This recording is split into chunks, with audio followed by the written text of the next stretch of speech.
collaborating with people, you have to know what their do's and don'ts are. Mm-hmm. And that's how you become successful with other people. Well, peopling is a skill that you can't really learn. Yeah. I mean, well, maybe you can, but... I've forced myself to. To people. Yeah. Okay, let's try this. Ready? Okay. Welcome to the latest episode of Authenticated, an active listening space inviting you to a playground of creative conversations. I'm your host, Kate McLeod. I am insatiably curious, and I love optimizing my creativity, especially my creative thinking, because it leads me to creative solutions. It's a method of my creativity I practice and share out loud to inspire more independent thinking in a world pushing conformity. So join me with an arsenal of creative thinkers, from multi-hyphenate artists to entrepreneurs or niche experts willing to think out loud with me as I continue to explore and define the creative conscious. Still sounds hot, right?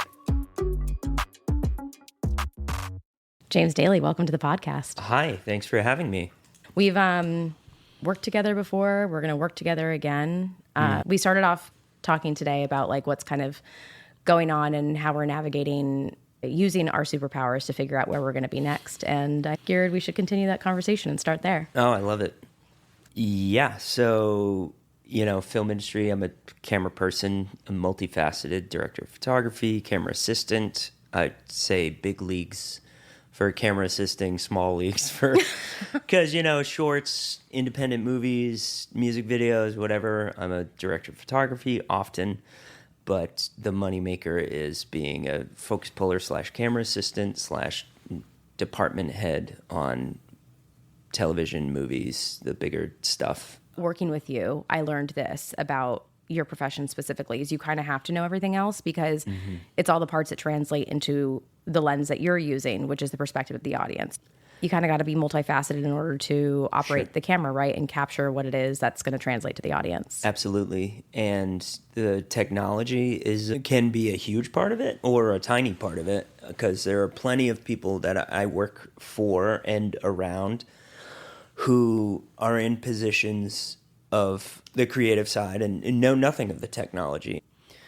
They rely on like delegating that knowledge to somebody else, or they know everything about it, and that both are helpful. Like there are examples out there of people who are super successful who don't necessarily have to, but know every screw on the camera, tripod, dolly, whatever. They know the name of every light in the grid, and it's like Paul Thomas Anderson knows every little bit of what's going on at all times. But he doesn't have to. He can just hire people who know it more than him, but I'm sure it's helpful with, timing or technology or whatever, and the person knows intimately what's going on with what you're dealing with. That's always helpful, because one thing we touched upon earlier that sometimes is missing in this industry is understanding. Yes. And the management of expectations. And so when people understand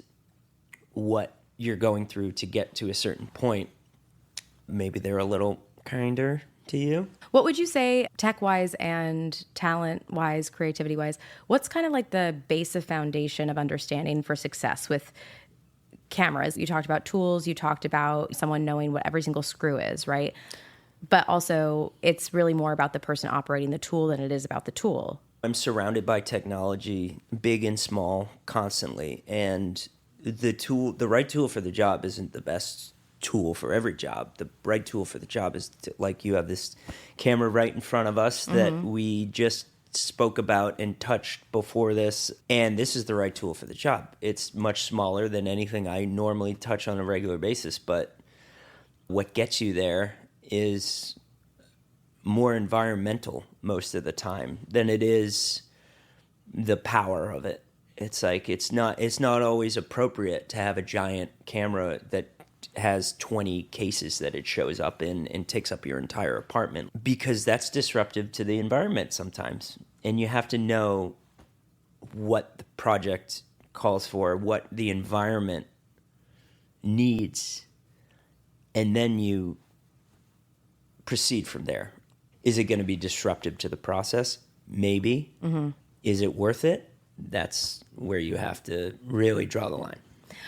You talk about environment, but there's two environments that come up, right? The behind the scenes environment, which is, this is a 700 square foot apartment that we shot. We had a team of 11. We had so much equipment in here. Yeah. But you're talking about environment. You have behind the scenes, you have in front of the scenes, but what's also going to grab and do due diligence to the writing to get the environment in front of the camera, right? What's the difference between those two environments? Which one do you prioritize?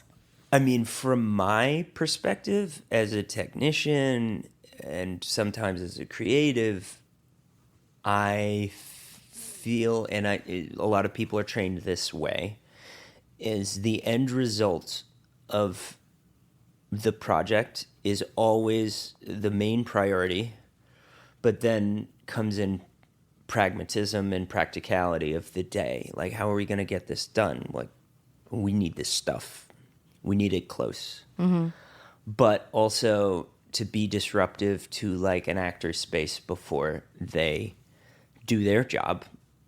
Because at the end of the day, if something looks great, but somebody didn't act well in it, who's going to watch that? Yeah. And there's two facets to that I will touch upon. And A is being a good collaborator for the end result, therefore making everybody in the room a good artist. And two, the foresight of the fact that we work in an industry where your success financially and in terms of getting the next job is often predicated on you being a giving, respectful, and good collaborator in terms of getting people to like you and getting along, sharing the sandbox and the toys within it. Well, I've seen it over and over again.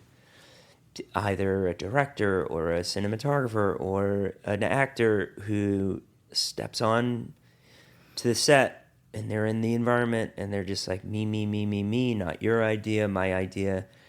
And everybody goes home begrudging that person.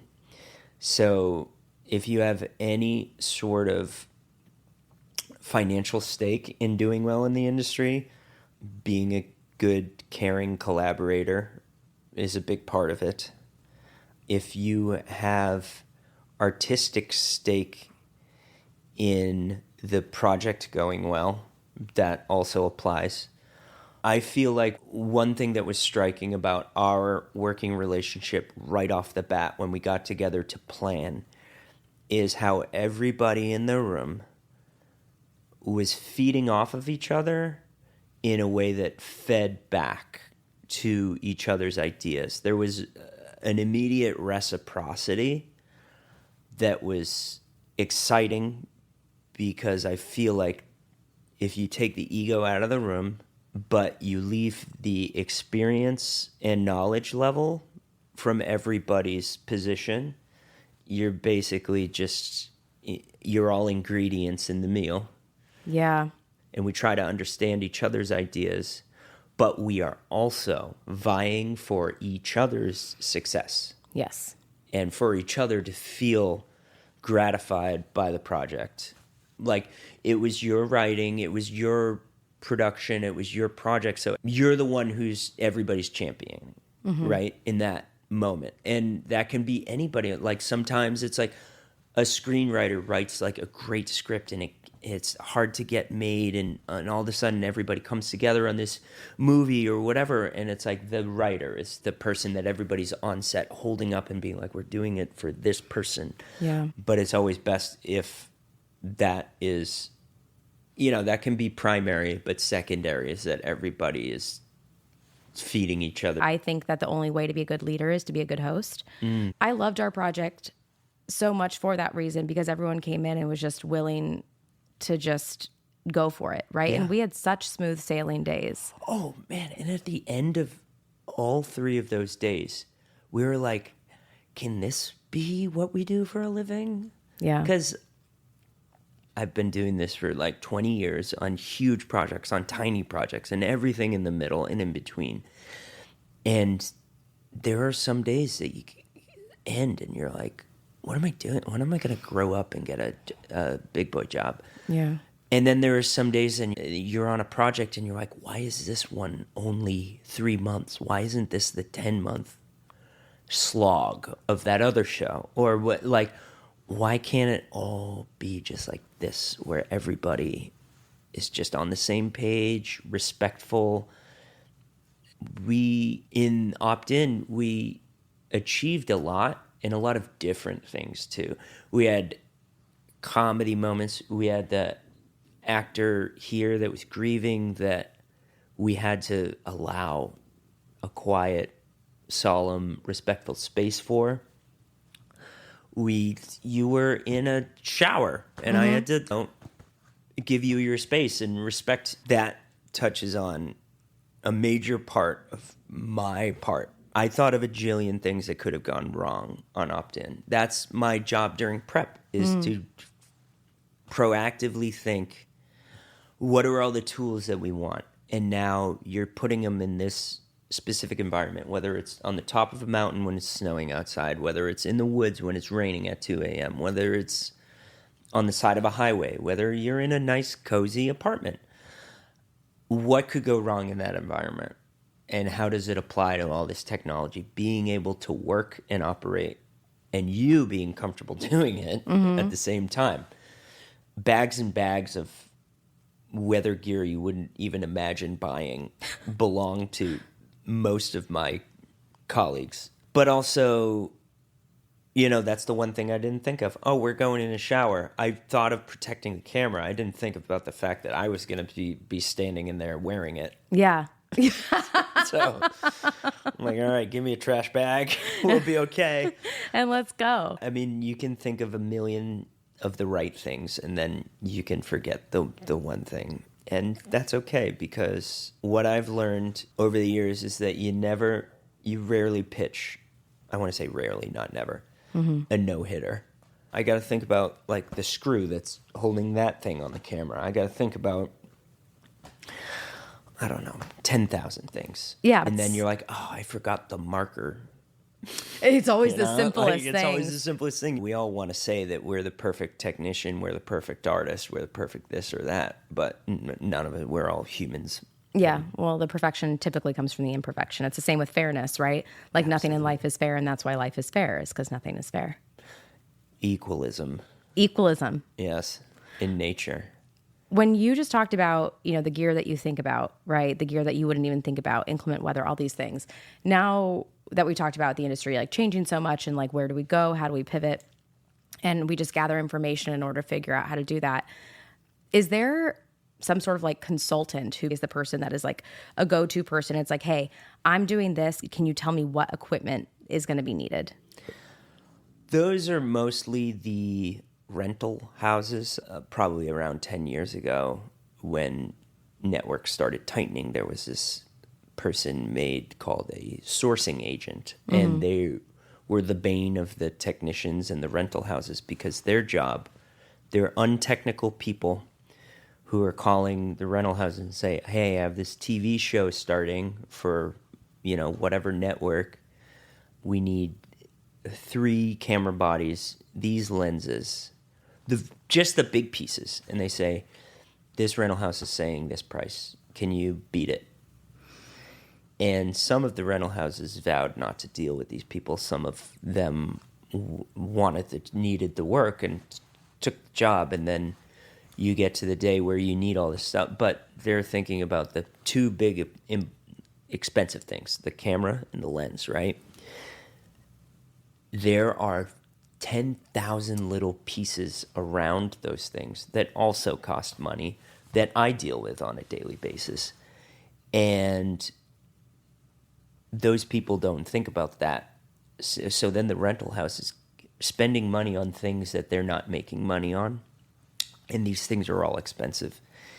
And it kind of fell apart for a while with that stuff. But also, if you were to ask a technician like me who loves big, sexy toys and cool cameras and cool lenses, and, oh, you're going to need that. And I'm sort of, a lot of us can be if you give a mouse I bring up if you give a mouse a cookie a lot in my professional career, And that applies to people who love technology. Like, oh, but if you go in the woods, you're going to want all this stuff too. Oh, if you're shooting like this, you're going to want this thing that puts the camera down here. Then you're going to want this thing that puts the camera up here and moves like this and that. And you, like, so if you were to consult with a technician and a cinematographer, you would get a bunch of stuff that was super expensive. If you talk to a sourcing agent, you're going to get a bottom line, and then maybe you don't have what you need to meet in the middle.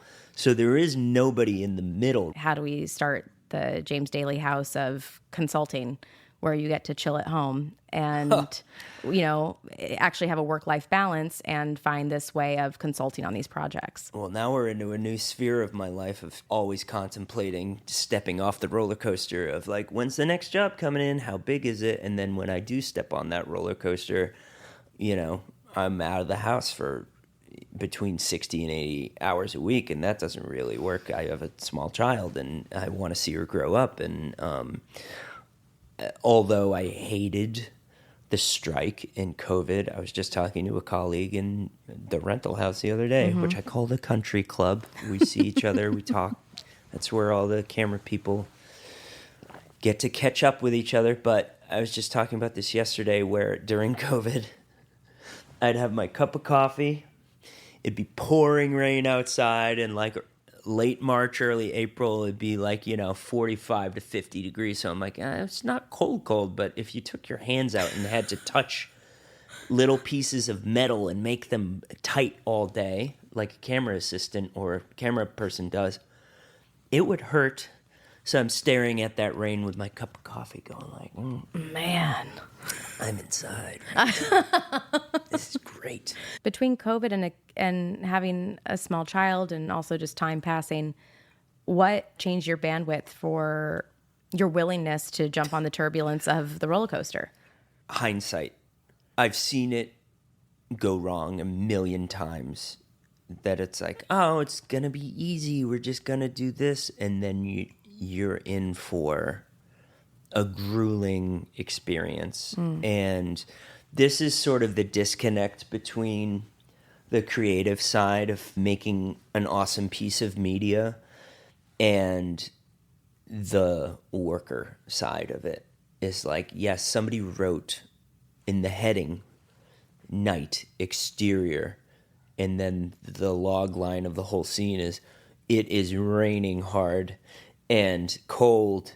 And then that writer who typed that up while looking at the beach in Malibu did not get on a plane to go climb a mountain with the whole crew and sit outside in the cold without any resource of relief all night.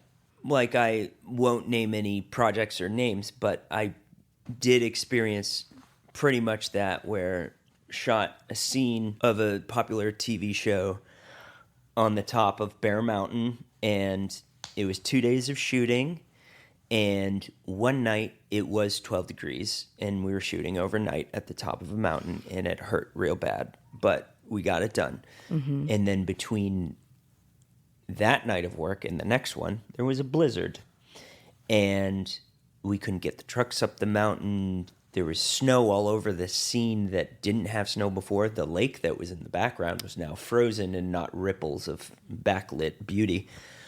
I saw the producer of the show outside of my camera truck on the phone with the West Coast being like, I cannot shoot. And somebody who is in weather that was probably 40 to 50 degrees warmer was saying, no, you have to, with no context to the challenges ahead or humanity for the people who had to endure it. And some people got hurt that night, like not bad, but like, it was Still icy, people slip, like it was cold, like frostbite was entirely possible. And yeah, did the scene turn out great? Yes. Did it have to happen then from a budgetary standpoint? If that's all you're thinking about it, probably. But like mixing in the humanity with it is something that's often missing from general media industry because there's this self-importance that the industry has. It's like, we're making the magic, and yeah, it is, but at the end of the day, like, with somebody writing a book, that's a singular artist. There's editors and whatever, but Yeah. like an author writing a book, are they going to take that typewriter up to the top of that mountain and do it in the snow because they have to get it done? No, they're going to stop typing. It doesn't need to be done there. There's that inherent disjointedness that I think about, and then I think about on opt-in specifically for a couple of the writing notes, and this is because I was the writer in the room, but Jason at one point was like, "This is not working." Mm-hmm. Yeah, it was an ergonomic thing. Yeah, then I'm like, that's fine. I'm like, let's figure that out now. Or in my scene where the character had put the phone on a burner and turned the burner on, it just wasn't working that day. Yeah, and so only was it because I was in that room. I'm like, I clearly see this isn't working. We have to pivot. Mm-hmm. And for a scene like that level of, well, it has to happen now. You're right. It's devoid of humanity. It's devoid of understanding. And I'm glad the shot came out well, but Sue Hamilton is a mentor of mine, and she said to me when I called her, I said, "Hey, here's my budget for this film." And she goes, "No, this is your actual budget." She goes, 30% always goes in your back pocket and you never tell anybody about it, because when something like that happens, you need to be able to pivot. Mm-hmm. So you need to be able to have that knowing beforehand that something is going to go awry, something is going to change. There's going to have to be, you can't say something is set in stone. No. We keep on bringing up the term the environment. It's an environmental art form. I'm working on a project right now that we're supposed to shoot on Friday and a million things went wrong. We're using film cameras and we were supposed to shoot a test yesterday. We were successful, but the cameras were coming in from overseas. And on Monday, when everything was shut down, the camera company's calling me saying, like, the cameras aren't here, I'm sorry. And they arrived yesterday. We waited for them to be ready and we used them. But also on Friday, when we were supposed to shoot this project, there's supposed to be a general strike of the whole nation. So I don't know if everybody's going to show up to work. And that's where all of a sudden personal priorities have to come into play. And that maybe that's the folly of having a collaborative art form where either 11 people in an apartment or 75 people in a studio or on the top of a mountain have to be considered. And sometimes that consideration is like, well, they signed up for this, because honestly, whenever I get into a shoot where I'm like, oh, but I picked up the phone and I said yes. And I know what that can mean with plenty of hindsight. Mm-hmm. I signed up for it. It's like you want to have the allotment to be like, everyone's human, like human things happen. Mm-hmm. People get sick. People have to reschedule. Overseas shipments get disrupted. Like everything is human operated. So there is like human error. At the end of the day, something needs to get done. Yeah. And so there's that balance of like, honoring the human error, honoring the humanity. But at the end of the day, we all said yes to this. Mm-hmm. And whether or not our minds have changed since then, we committed to doing this. There's money on the table. And I think money is ultimately what takes the human allowance out of it sometimes, because it's not human. So it becomes this like, well, no, actually I take that back. Money is human, but it becomes more about get it done. But I think there's a balance between you said yes, get it done, and honoring the human. Sure. Another thing with experience in the industry too, and collaboration, is you also need to look, there's labor unions involved, and there's safety, and there's personal comfort, and there is abuse from productions and leads to these attitudes. But I have found a middle ground in hindsight where now I know that I am a part of this factory that is making the widget, and my part of it, whether you can think of it as this insular contribution, but that doesn't make you a good collaborator. A film is multiple departments working together. And when you stop treating yourself as like the camera faction or the prop faction or the lighting faction or the whatever, and start thinking holistically about everything, and including the producers and the people setting the budget and the accountants and everybody for that, because they are charged with their part, which is producing and keeping it in a certain budget. And the person who's charging them with that expects a product. But I am a part of that too. It's like I try to be a holistic crew member in that I am there with that production manager, line producer, to make what they need to get done for whoever they're charged with getting it done for within their means. And you have to be realistic about, what their task is. Mm-hmm. And they're the reason you're there. They are one of the many people who can call you on the phone and be like, I want you on this project.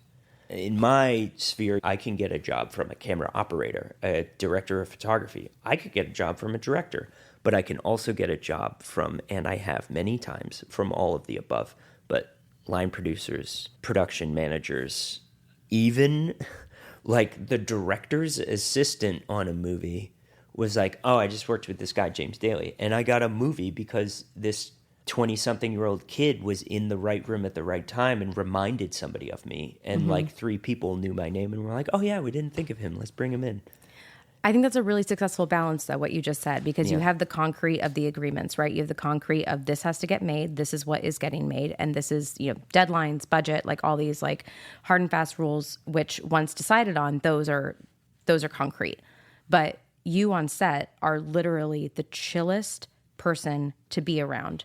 Because, well, my perception, I will say, you are so chill. I'm trying. But you know what needs to get done. You know how to communicate to people. You know what the hard and fast rules are, but you also know how to be malleable within them so that they can get done. Because it's the circumstances moment to moment in filming. That's where you have to like be open to change and all that other stuff, keeping in mind that you have a deliverable. You have a budget. You have a product that needs to get delivered.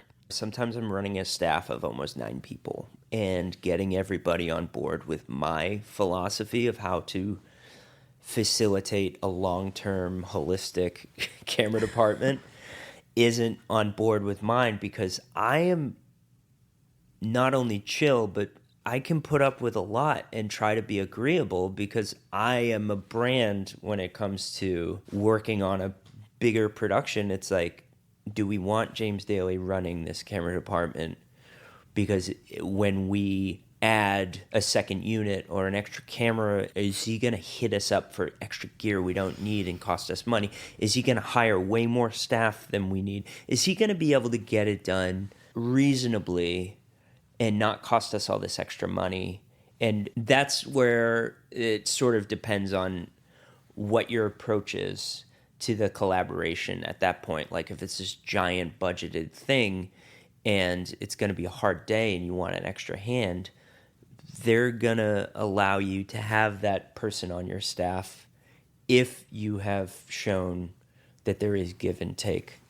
Like, they add this extra thing. Do we need 3 people to make it happen? If I say I need 3, yes, you're going to set the precedent of 3. But if I say 2 and they start to trust me, when I really need 3, I'm going to get 3, and they're going to trust me for that.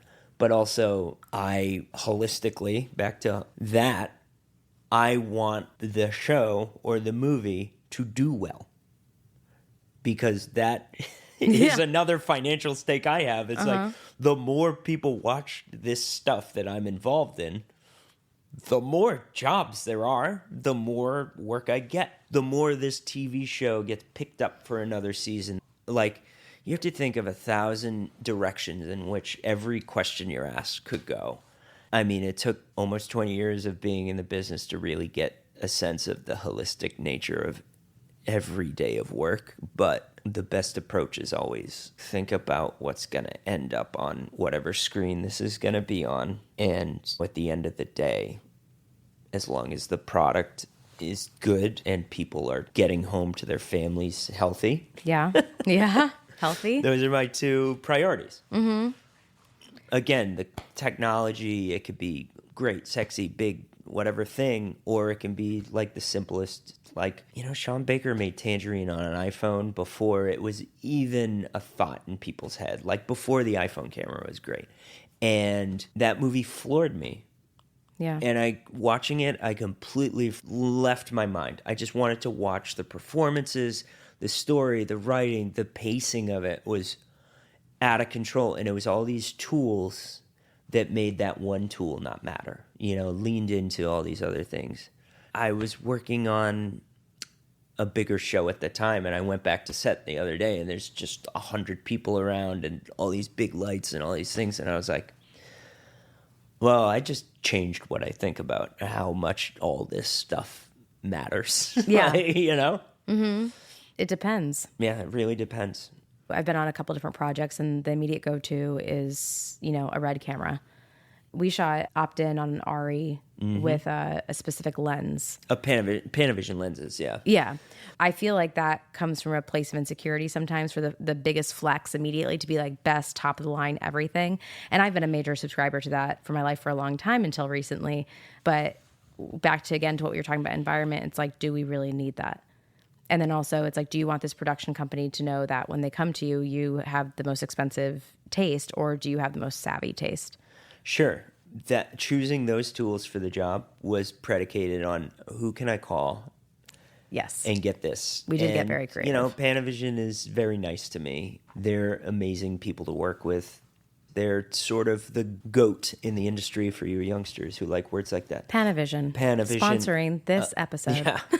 But they're intimidating to people because they are the logo at the end of every it says every movie. Panavision, Kodak. But you call them up, they're the sweetest people in the world. They have money to make, but they're holistic in that their approach to what projects they give leeway to budget-wise are who they have a relationship to.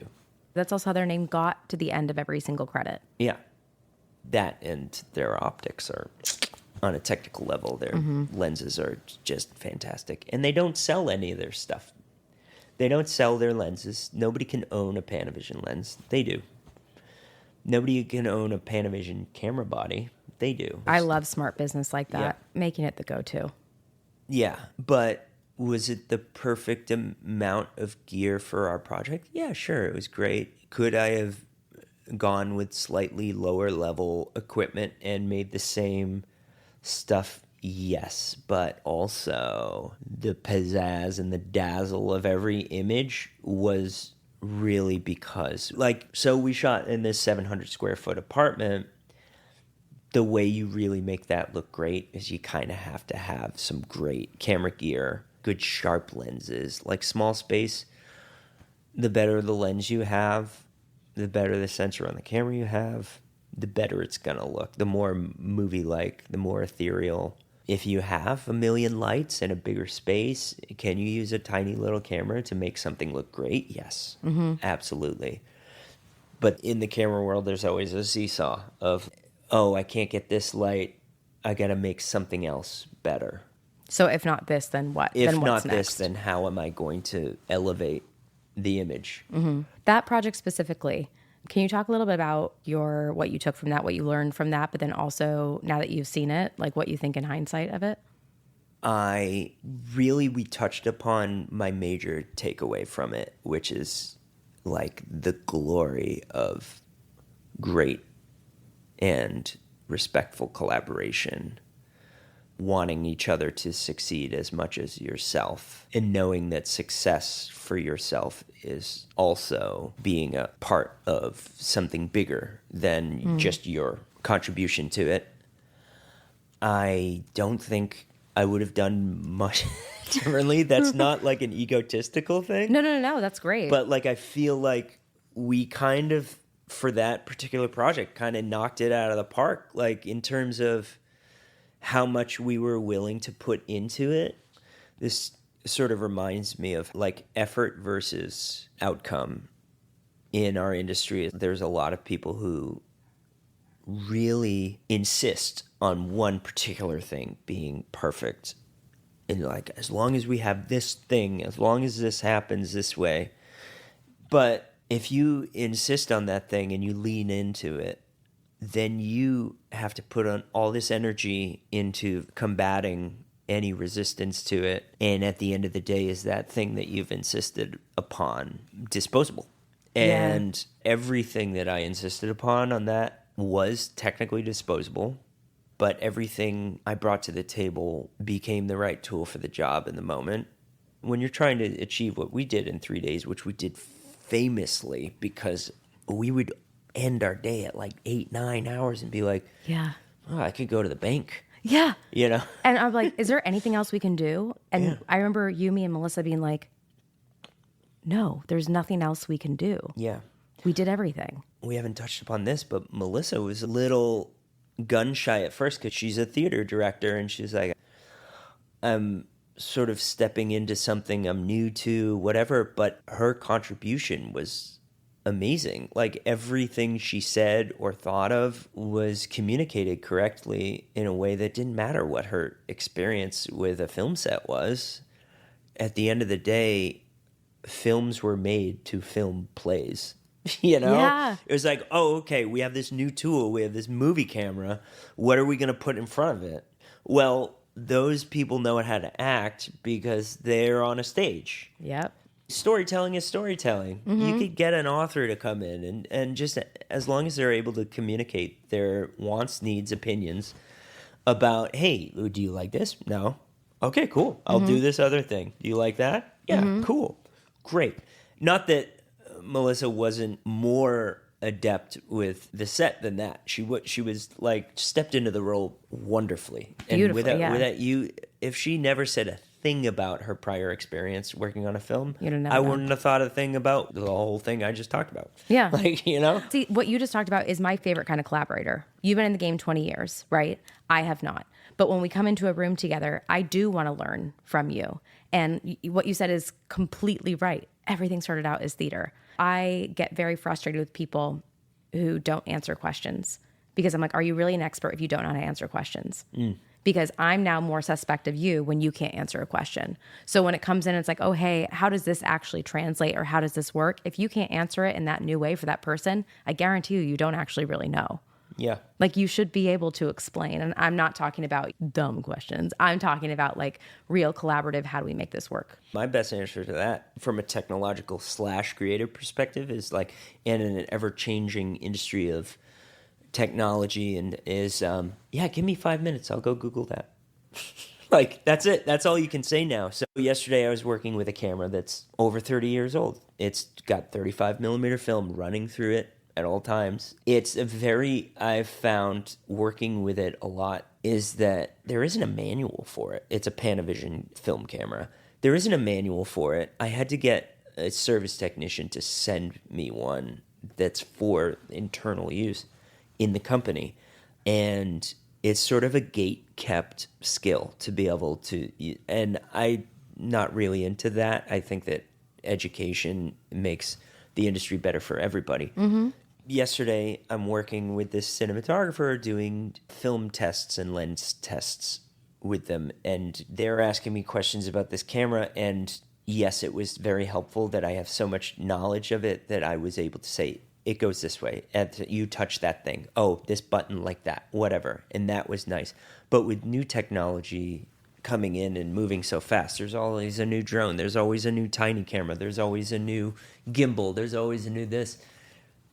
You have to be able to say, give me a few minutes of research and I can answer your question perfectly. Love that. There is the experience of knowledge backing it up where you can rely on the basics of what a camera or a tool does and say whether you think it's the right tool for the job. But then if people want intimate, explicit answers of whatever they're asking, I got to go to a computer for a minute. Mm-hmm. But I guarantee that when I do give you that answer, I'm not just giving you what I read off the B&H website or whatever manufacturer of whatever tool you're asking about. I'm giving you also my opinion and experience of the last 20 years of my life, seeing tiny cameras, huge cameras, big sets, small sets. Yeah. It's how you apply the new knowledge. It's how you right? apply it. When you watch Opt-in, when you look back. I know that you said there's nothing you'd change, but how have you changed in the way that you approach that? My reaction was excitement and warmth because we had achieved what we set up to do, and we did it in a way that was really gratifying. I can't speak for everybody, but very gratifying for me, and I think gratifying for you. I have changed because of what we've talked about. Every project sort of teaches you a little bit about yourself and what you're seeking in whatever you set out to do in life. I always learn to either walk in one direction or to walk in the other direction from a certain way of working, way of communicating. And it really took a lot of world events, because we made that one during the strike, and oh man, was I not in the best place mentally when we made that. Mm-hmm. But I was in a place of caring because there were everybody I invited on the project, my two camera people that were with me, Drew and John. I knew they were hurting from the strike. I knew that there were aspects of everybody's life there that was affected by it. And when you get beat down by a world event, yeah, hopefully it comes back with compassion. So that really fed into the environment on the set, is that everybody was kind of in a place of like, well, we get to do what we love to do right now. And legally. So let's do it, and let's do it with a smile on our face. So many things aligned in that project that I think about it so often, even though there's been so many since. It's like, what I think about is we still got greenlit during the strike. Our contract was not in jeopardy. People really wanted to be there, and it felt like a lot was falling apart around us as we were doing it. And there was that gratitude for, wow, I'm so glad that we can actually still do this. But it also was like this very special snapshot in time that everyone wanted to be there so bad. Everyone was so present. You know, when we were allowed to come back to set after COVID, when the strikes were over, the first few sets that I went on, it was ultra charged with emotion, seeing the people, like it felt like you got pulled out of a collapsed mine, and all of a sudden you were hugging your family that were worried about you, because we inject ourselves into this business on the crew level because you have to be successful. So much of your time, your body, your mind goes into this that you become, in a lot of cases, not a great friend, not a great family member, not a great, spend more time on the phone with producers and cinematographers than I do some of my own family members. And do I like that? No. But these people become your family because I'm spending 80 hours a week with them. And to be stripped away of what you've poured your whole life into is like really damaging. And then coming back to it, it's like the warmest blanket, And I've gone through, parallel to these people, a baby during COVID. And then we went back to this, and like 8 other people on that crew had a baby during COVID. And then we went through having an infant and working in our industry post-COVID, which for the first year was really scary and dystopian. And those are foxhole comrades that I'll care for my entire life. And those are lessons that I bring with me to every project of like, this is a group of people that I want to care for and champion. And no matter who it is, the person making the coffee, the person who is standing in for the actor, the person who is hanging the light above our heads, if they're cared for, they're going to tighten that screw a little more, and they're going to care a little bit more about you. It goes back to what you were saying earlier, which is about caring about the space in between. You can't be married to these ideas that you bring in and you're like, well, that was my idea. Yeah. And you're like, but you were in the communal space when it happened, and you offered it to that space that you were asked to show up in. Mm-hmm. And I think I've learned this the best since becoming the co-president of the Junior Hollywood TV Radio Society, this nonprofit organization where I have all these ideas, but it's a volunteer position. It has impact for sure, but what am I going to do? Like beat my chest and be like, remember that was my idea. Remember that was my idea. then it's not about the thing anymore. It's not about what we're creating in between. It's about what you and I can create together, because that is owned by both of us. And that is also owned by the space that it happens in. Mm-hmm. I don't want to get recognition for that smart idea that Kate had, and then she had that smart idea. The smart ideas happen in the place where Kate happens to be. The creative solutions happen to be in the space where James Daly is involved. It's not necessarily so much about make sure that person gets that distinct credit, because you're all there in the space making it together. Yeah. You were there. Time after time, I've learned you're not going to get credit for that idea. There are terminologies called Dalyisms out there in the camera world. But I hear people saying them that I don't know all the time. I'm not taking credit for it. That's like, whatever. I put it out the world. It's not mine anymore. All those qualities that we just discussed become addictive. And we touched upon, like, my thoughts of stepping off the roller coaster of the industry. And I was talking to a colleague the other night about, what's plan B, and my colleague was like, hey, it's going to be a pay cut. And I was like, it's not just a pay cut in the film industry. It's a glory cut. Like, you are taking away this, like, big, sexy industry with, like, famous people and big movies. Oh, yeah, I worked on that. Oh, you love that movie? Guess what I did on it? There's such pride in it, but also the industry changes in ways that you can't predict. And you have to be able to swivel in a way to either grow with it or grow out of it. Or, I'd love people to call me up and be like, hey, I want to give you $1 jillion to tell me what kind of lens we need for that. I would love that. Unfortunately, it doesn't really exist, but... Yeah, I could see that being a space for you, but I think that's just an opportunity. That's just where my brain goes. That's the entrepreneur in me, where I'm like, if only we could create this thing.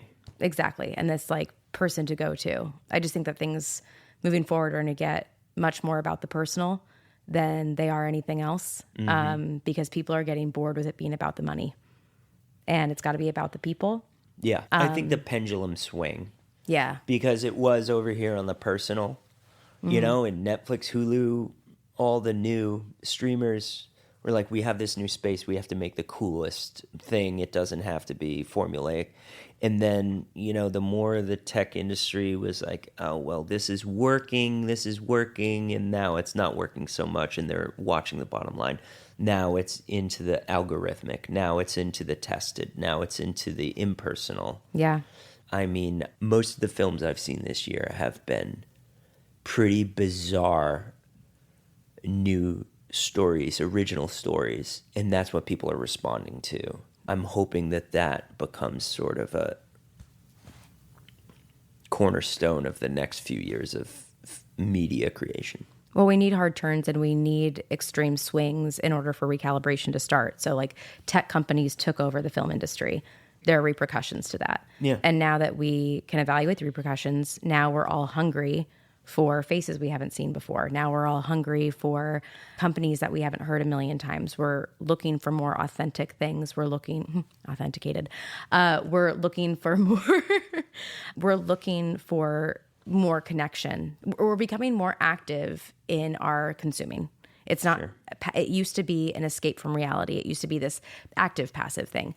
But now it's becoming more of, let's get some raw, real stuff in there. This quote was brought to my attention yesterday. So there was this cinematographer, Robbie Mueller, who worked for Jim Jarmusch, David Lynch a couple of times. And I'm going to paraphrase this quote because I can't find it on my phone there. He was talking about the amount of cuts in a scene and how people can't just exist in an environment. They get bored if the vision doesn't change because they can't stand to have to look for different pieces of the frame that they should be. They can't use their own mind and imagination to find things and be entertained or thoughtful about. That quote wasn't recent. It was 1980. And that, like, to think about where we're at now, where it's like, it's almost like there's a metronome in the timeline of their editing software where it's like every 3 seconds you have to go to a new cut, which made me, that's where I learned how to camera operate, was on like a cop show. And I always had the weird thing in the back of my head was like, oh, well, they're going to be out of this in like 2 seconds. So if I don't do great on this little movement or whatever, at least they'll be able to use the good parts. It's a pretty bad habit, you know, to think that people can't just sit in an environment. You know, we're looking at our phones all day. It's a nervous tick. It's like I'm sitting in this coffee shop in a line, like, I'm going to pull this out. But, like, what if you just looked around the room and experienced the woodworking? Or, that plant. Had a new thought. It's nice that plant is there. Be present. To be present, yes. I'm actively trying to do that more. This is going to have to be a decision where you ultimately have to decide to not be a part of it. I'm reading all these trends about the whole vertical movement. You have to meet people where they're at, and people's attention spans are lower. I'm like, I just don't believe that people are going to want that to be their narrative. Yeah. I think that once we've identified it and we know it's a problem, people are going to be like, you know what, you're right. I don't want to get on the train and be like, all right, phone. I don't want a 3-minute wait at the coffee shop to automatically make me turn to consume on Instagram or to read the news. Like, that's not the time to do that. I want to be more intentional with my time. And I think that things are actually going to change because, like, talk about who's nominated this year. Yeah. You can talk about the addiction and like people's attention spans dwindling all you want. But ultimately, it's good art that people want to consume. You know, nothing in a theater, and I'm a weirdo, and I'll touch upon why in a second. I think we've all learned why. But when somebody pulls off like a long, still frame forever and ever, and I don't notice till late in the stage of the shot or whatever, and I'm like, oh, they're still going on this. Oh, it's still happening. Oh, this is one thing. That's what gets me on the edge of my seat when people lean into stillness so much because of what is happening or what is being said is more important than anything, than editing, than dazzling, than whatever. And when they challenge you to sit in a moment, in an environment, whether it's comfortable or uncomfortable or whatever, that I think is the most arresting direction, like from a film director, is captivating to me. James, thank you so much for coming on the podcast today. Thank you for having me. Absolutely. And I have a feeling we're going to do this again too. But where can people find you, follow you, hire you? I am on Instagram. Jim Bowtie is my handle. It's mostly my child on there, so get ready for that. That's probably the best way to get in touch with me, whatever. My email is on there as well. I don't know. But I'm around. Multifaceted camera person. Hire him. Thanks. And those are the latest thoughts. Thank you for sharing your thinking space with me today. I hope you're continuing on with new questions, answers for now, thoughts, and curiosities of your own. Please like, subscribe to, and share anything and everything that resonated. Send me questions and intrigues that my creative work or this episode brought up for you.